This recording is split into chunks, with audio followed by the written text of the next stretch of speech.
Meus queridos irmãos da Igreja 15, nesse domingo eu queria deixar vocês com uma mensagem, uma direção para esse período mais crítico, para essa semana que se inicia agora. Com os casos crescentes de coronavírus fora da China, muitos crentes em todo o mundo, não é só aqui não, se perguntam como responder a essa situação de alarme crescente. As perguntas são simples. O que Deus quer que façamos diante dessa crescente crise de saúde em todo o mundo? Nossas igrejas deveriam fechar suas portas com medo de espalhar doenças? Devo tirar meus filhos da escola? Devo cancelar qualquer plano de viagem que eu tenho? Como devemos ajudar um mundo em pânico? Quero orientar os irmãos com uma meditação baseada num artigo recente de Todd Wagner no site Voltemos ao Evangelho. Em primeiro lugar, é importante ser lembrado do que nós já sabemos. A preocupação não é nossa forma de pensar e o pânico não é nossa forma de agir. Salomão nos lembra em Provérbios 24:10, se você se mostra fraco no dia da angústia, é porque a sua força é pequena. Nunca se diga que o povo de Deus é governado mais pelo medo do que pela fé. Corrie ten Boom, que lutou corajosamente contra o nazismo durante a Segunda Guerra Mundial, nos lembra que a preocupação, preste atenção a essa frase, querido, a preocupação não esvazia o amanhã de suas tristezas,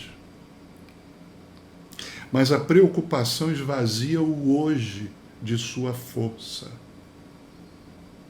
Em tempos de crise, o mundo precisa de pessoas firmes, que sejam fortalecidas pela graça de Deus e altruístas, se preocupam pelo próximo, pelo poder de Deus. A preocupação nada produz, exceto a fraqueza de coração e de cabeça. Dizem que 90% das coisas com que nos preocupamos, ou pela qual muitas vezes ficamos em pânico, nunca acontecem. E as outras 10% estão fora do nosso controle. É válido que a gente permaneça alerta contra um vírus ou contra alguma doença. Porém, a simples preocupação não muda as nossas circunstâncias ou diminui as nossas hipóteses de ficar infeccionado. A preocupação não vai nos ajudar a combater a doença ou nos mover à ação. Preocupar-se além da necessidade com o Covid-19 ou qualquer outra coisa só vai aumentar o problema. Ao invés de se preocupar e ficar ansioso, Jesus nos ensina a responder com oração e fé nele. Não precisamos nos preocupar finalmente porque nós conhecemos aquele que derrotou o pecado e a morte. 1 Coríntios 15, 55 a 57.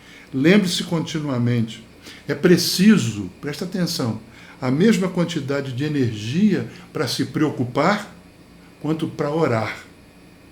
Um caminho leva à paz, é o caminho da oração. O outro caminho leva ao pânico.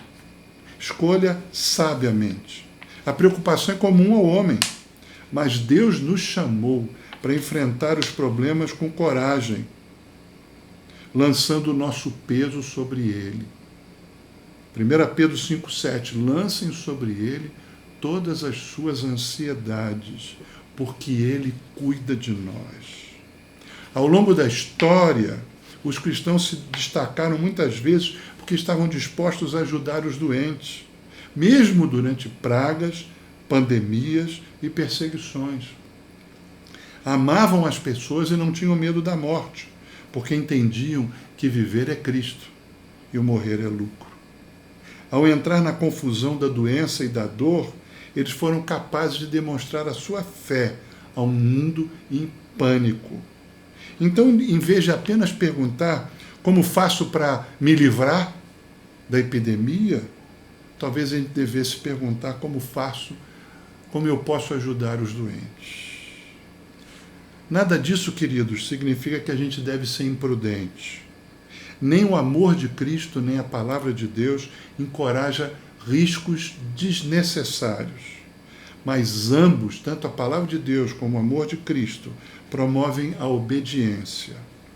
Amar os doentes não significa que a gente deve se deixar infeccionar intencionalmente. Finalmente, enquanto vocês assistem o mundo reagir a essa crise, lembre-se, e eu queria que você guardasse essa expressão, essa epidemia é mensageira de Deus ao nos lembrar da nossa mortalidade. É nesse momento que precisamos compartilhar a esperança que temos em Jesus. Compartilhe com outras pessoas como Ele salvou você da epidemia universal do pecado e da pena de morte. Compartilhe com outras pessoas que a sua esperança não é baseada em permanecer vivo aqui na Terra, mas a sua esperança e a minha é baseada em que nós esperamos um novo céu e uma nova terra onde habita a justiça e onde não haverá mais pranto nem dor. Compartilhe com outras pessoas a sua esperança na volta gloriosa de Jesus Cristo, aquele que venceu a morte por nós. Amados, todos nós enfrentamos a morte de tempos em tempos. Graças a Jesus, podemos chegar a esse dia com confiança.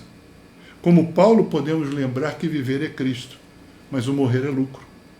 Não temos nada a temer pelo coronavírus, ou sarampo, ou balas perdidas, como tem por aqui, ou alagamentos, como tivemos há pouco tempo, ou qualquer outra coisa. Lembre-se sempre de que somos imortais, até que a obra que Deus determinou que façamos aqui esteja concluída. Quero concluir essas palavras com uma orientação sobre como superar o medo e deixar de se preocupar. Procure sempre pensar corretamente. Abra sua Bíblia e leia Filipenses 4, 6 a 8. Eu quero ler para você e você lê em casa várias vezes durante a semana. Não fiquem preocupados com coisa alguma, mas em tudo sejam conhecidos diante de Deus os pedidos de vocês, pela oração e pela súplica, com ações de graças. E a paz de Deus, que excede todo o entendimento, guardará o coração e a mente de vocês em Cristo Jesus. Finalmente, irmãos, tudo que é verdadeiro, tudo que é respeitável, tudo que é justo, tudo que é puro, tudo que é amável, tudo que é de boa fama, se alguma virtude há, se algum louvor existe, seja isso que ocupe o pensamento de vocês. Creio que esse é o texto que devemos ler e reler nesse período de afastamento social.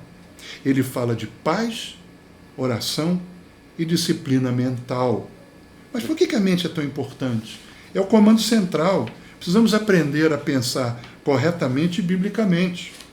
Como nos diz Paulo em 2 Coríntios 10, 5, levamos cativo todo pensamento à obediência de Cristo. Da próxima vez que tiver problemas, tente falar sozinho.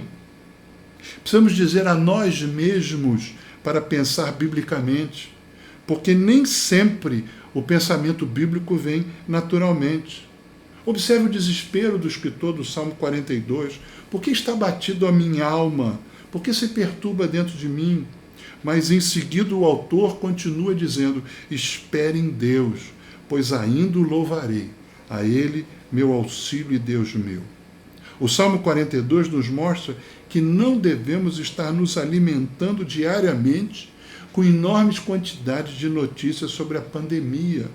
Ao invés disso, aproveite o tempo de quarentena domiciliar para orar e clamar diante do nosso Deus, ler a sua Bíblia, atualizar sua leitura de bons livros cristãos, ver bons filmes ou vídeos cristãos.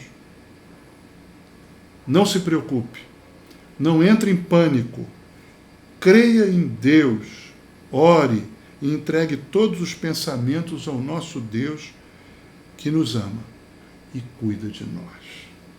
Gostaria que nessa semana que começa agora no dia 22, vai até o dia 28, não sei se teremos cultos no dia 29, você ouvisse essa mensagem algumas vezes, lesse o texto de Filipenses 4, 6 a 8 e fizesse a sua leitura devocional todas as manhãs.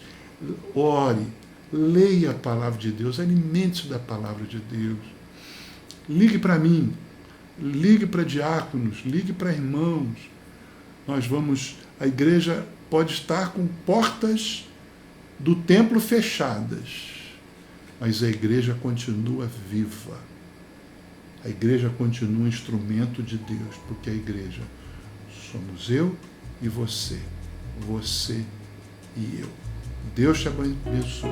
Que a graça do Senhor Jesus, a paz do nosso Deus e a comunhão do Espírito Santo seja sobre a sua vida, agora e sempre.